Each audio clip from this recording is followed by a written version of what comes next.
উচ্চকক্ষে professional representation বা peer পদ্ধতিতে আসন নির্ধারণের সিদ্ধান্তে সন্তোষ প্রকাশ করেছেন ইসলামী আন্দোলন বাংলাদেশের আমির ও চরমনায়ের পীর মুফতি সৈয়দ মোহাম্মদ রেজাউল করিম। তিনি বলেন, এই সিদ্ধান্ত দেশের গণতান্ত্রিক ভবিষ্যতের জন্য একটি গুরুত্বপূর্ণ মাইলফলক এবং জাতির প্রত্যাশার আংশিক বাস্তবায়ন।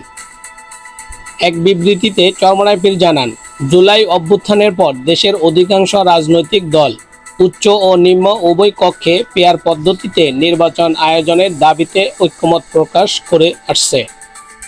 তার ভাষায়, রাষ্ট্র পরিচালনায় জনগণের প্রকৃত মতামতের প্রতিফলন নিশ্চিত করতে চাইলে পেয়ার পদ্ধতির বিকল্প নেই।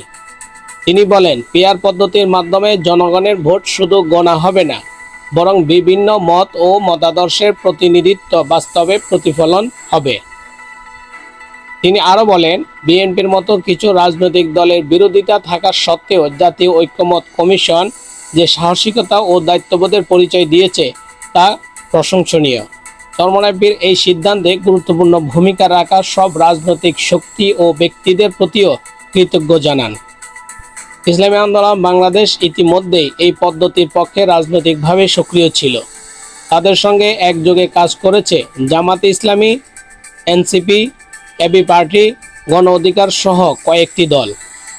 চরমনায়ের পীর আশাবাদ ব্যক্ত করেন, এই সিদ্ধান্তের মধ্য দিয়ে দেশের ন্যায্য, অন্তর্ভুক্তমূলক ও প্রতিনিধিত্বমূলক গণতন্ত্রের ভিত্তি সুদৃঢ় হবে ইনশাআল্লাহ।